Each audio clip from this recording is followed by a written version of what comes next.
Kembali kami bersyukur dan berterima kasih atas kebaikan Tuhan yang sudah Tuhan nyatakan di tengah-tengah kami. Kami berterima kasih, Tuhan begitu baik memberikan pertolongan, bahkan kesehatan. Kami tidak ada kekurangan apapun untuk kami bisa ada kembali di tempat ini, bisa memuji Tuhan, dan kami bisa mendengarkan firman Tuhan. Berbicaralah Tuhan di tengah-tengah kami, Engkau ada dan Engkau menegur kami, melawat kami lewat firman-Mu Tuhan. Dalam nama Tuhan Yesus Kristus kami berdoa, haleluya, amin. Shalom.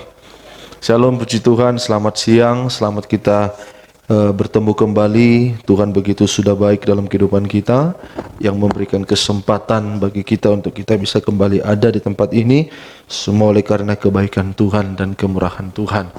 Biarlah Tuhan yang sudah menolong kita dan memberkati kita pada kesempatan hari ini. Kita akan lihat Alkitab kita dalam 2 Samuel pasal yang kelima, dalam 2 Samuel pasal yang kelima, ayat ke-17 sampai 25 ya. Saya memberikan tema Tuhan yang berperang. Ya, Tuhan berperang. Untuk apa Tuhan berperang? Tuhan itu ya 2 Samuel 5 ayat 17 sampai 25. Tuhan itu berperang untuk melawan setiap musuh kita, ya, pergumulan kita. Ya, jadi ada musuh kita, bukan musuh secara kontak fisik, ya. Kita punya musuh untuk kita ya beradu fisik, bukan itu maksudnya, tetapi ya musuh-musuh kita ini sekarang bisa saja lewat pergumulan, ya, masalah-masalah, persoalan-persoalan yang terjadi di dalam setiap kehidupan kita, ya. Tetapi Roma mengatakan kita ini adalah bejana yang lemah, yang tidak ada kekuatan dan daya, tetapi kita bisa menang, ya, bahkan menjadi lebih daripada pemenang, untuk kita menang terhadap musuh-musuh kita, pergumulan-pergumulan kita. Kenapa? Karena di dalam peperangan itu Tuhan yang akan menggantikan kehidupan kita. Dia tampil sebagai seorang yang membela, untuk menolong, dan kita bahkan menang lewat setiap pergumulan kita. Sebabnya kita tidak usah perlu takut dan khawatir, sebab Tuhan itu ada bersama dengan kita. Ada dalam 2 Samuel pasal 5 ayat 17 sampai 25. Di situ ada seorang raja yang bernama Daud.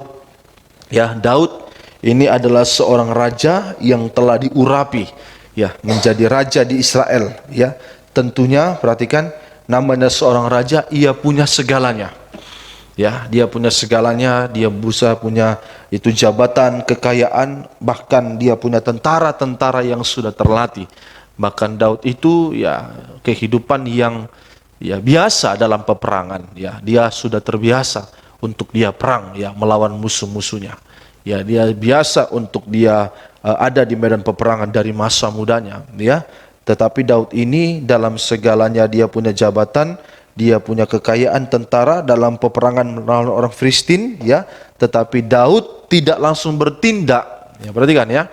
Tetapi Daud ini, seorang raja ini, walaupun dia punya jabatan, ya, dia punya kekayaan, dia punya segalanya, dia punya pangkat, waktu dia berperang melawan orang Filistin setelah dia menjadi raja, Daud ini tidak serta-merta ujuk-ujuk langsung melawan Filistin, ya, dengan mengerahkan semua kekuatannya, bukan. Ya, jadi kita belajar dari Daud, sekalipun Daud ini orang yang kaya, orang yang pintar, orang yang punya jabatan, tetapi waktu dia mendengar ada kabar orang Filistin ingin menyerang dia, Daud ini tidak menggunakan kekuatannya, tetapi dia menggunakan apa? Menyerahkan hidupnya kepada Tuhan. Jadi bagi kita sekarang, saat Tuhan izinkan ada persoalan datang, ya, kita belajar dari Daud, ya, tidak menggunakan kekuatan kita. Daud saja punya kekuatan, dia tidak gunakan itu, apalagi kita. Amin. Kita ini sama sekali tidak ada apa? Nggak ada kekuatan kita. Daud tidak mengandalkan pengalamannya. Mari kita lihat dulu dalam 2 Samuel pasal yang ke-5 ayatnya yang ke-7, dari ayat yang ke-17, ya. Jadi kita belajar dari Daud, sekalipun Daud ini orang yang kaya, seorang raja, namanya lah raja, ya kan. Raja itu kan ya apa ya, bagaimana ya? Raja itu kan seorang yang sudah ditakuti, kan, disegani. Ya, siapa yang berani melawan raja? Nggak usah raja lah, wali kota saja saudara tidak bisa melawan, kan.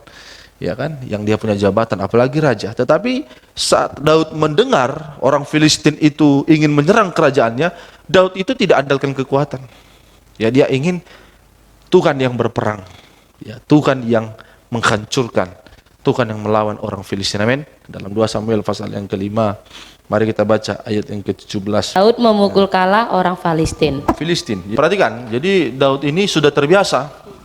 Nanti di Tawarik saudara lihat, Daud ini sudah perhatikan ya, Daud ini seorang raja, punya kekayaan, harta, jabatan, punya tentara-tentara yang terlatih. Daud ini juga sudah terbiasa di medan peperangan. Ya, sudah terbiasa dia. Waktu dia masih muda dia sudah biasa berperang. Tapi waktu dia begitu mendengar orang Filistin ingin menyerang kerajaannya saat dia menjadi raja, Daud ini tidak mengandalkan kekuatannya. Baca ayat 17, silakan ya. Ketika didengar orang Filistin Ketika didengarnya orang Filistin, terus bahwa Daud telah diurapi menjadi raja jadi atas orang Israel, Filistin sudah mendengar berita Daud jadi raja. Ya, si Daud itu anak Isai, ya kan. Jadi Daud itu tidak diperhitungkan oleh keluarganya. Ya, bapaknya saja ndak hitung Daud, ndak apa ya, ndak dipandang lah, ya. Orang, jangankan orang, ayahnya pun ndak pandang Daud. Ya, terus ya. maka majulah semua orang Filistin Ya. untuk menangkap Daud. Ya, untuk menangkap Daud, Tetapi Daud mendengar hal itu, Ya. lalu ia pergi ke kubu nah, pertahanan. garis bawahi, kasih tanda di situ. Jadi saat Daud itu mendengar orang Filistin ingin menyerang dia, dia naik ke kubu pertahanan. Ya, kubu itu berbicara tempat pengintaian, ya, menara.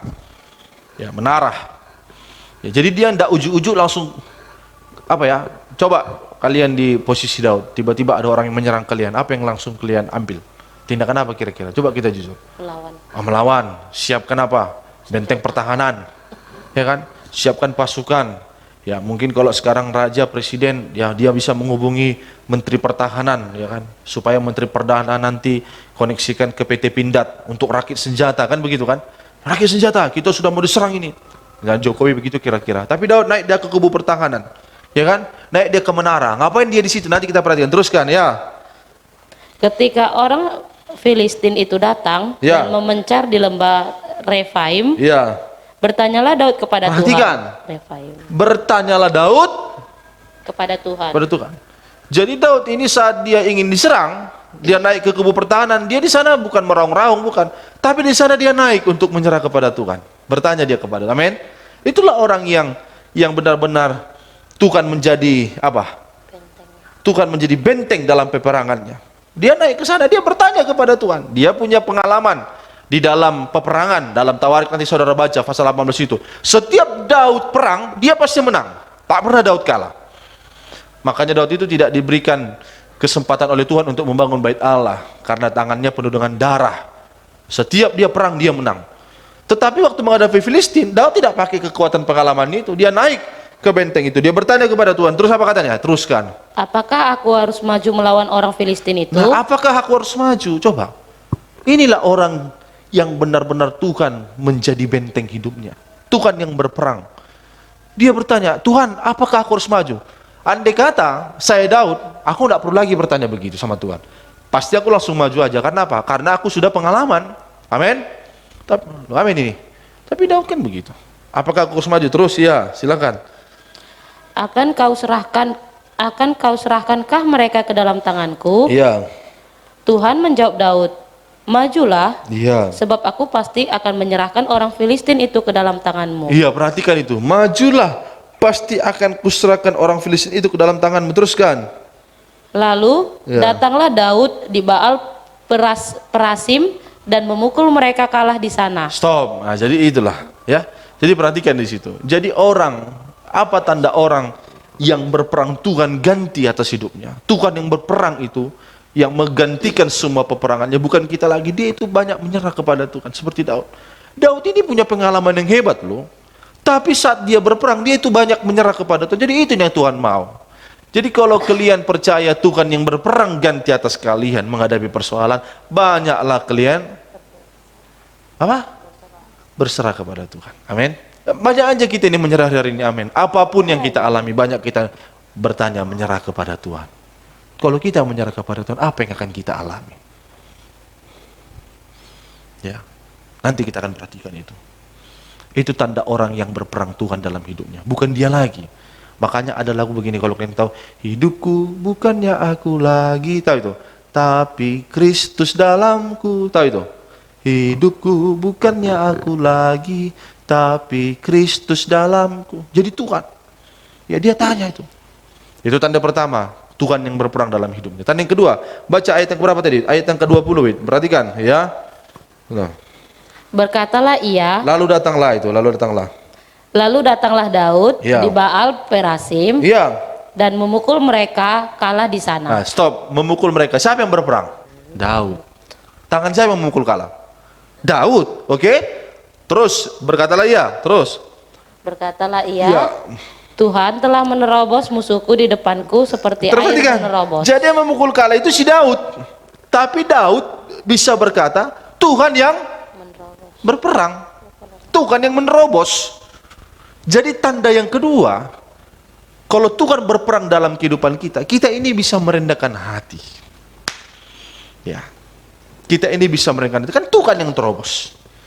Merendahkan hati bahwa kita ini hanyalah alat yang kecil. Selebihnya kan Tuhan yang berperang menerobos. Kan Daud itu mengatakan hidupnya itu bagaikan air raja. Alat yang kecil ini. Tapi alat yang kecil ini bisa Tuhan pakai untuk mengalahkan musuh. Amin. Jadi walaupun kau kecil, bagikan air, apalah artinya air? Ya, apalah artinya air? Kadang-kadang air itu juga tidak diperhitungkan orang. Tetapi perhatikan, kita ini adalah alat yang kecil, tapi bisa Tuhan pakai kita ini keluar menjadi pemenang. Ya, jangan lihat kehidupanmu yang kecil. Tapi kalau kau banyak menyerah kepada Tuhan, Tuhan yang berperang atas hidupmu, alat yang kecil pun Tuhan bisa pakai untuk mengalahkan Filistin. Amin. Amin. Ayat 19 baca, ya. Naik ayat 19, Wid. Silakan, Wid. 19. Bertanyalah Daud kepada Tuhan, Ya. apakah aku harus maju melawan orang Filistin itu? Ya. Akan kau serahkanlah mereka ke dalam tanganku? Ya. Tuhan menjawab Daud, majulah, Ya. sebab aku pasti akan menyerahkan orang Filistin itu ke dalam tanganmu. Amin. Amin. Haleluya. Daud menang, ya. Jadi kita belajar kalau Tuhan yang berperang atas hidup kita, belajar kita banyak menyerah, belajar kita banyak merendahkan hati. Supaya apa? Supaya alat yang kecil ini, yang tidak ada artinya ini, Tuhan pakai menjadi pemenang. Amin. Baik, Tuhan.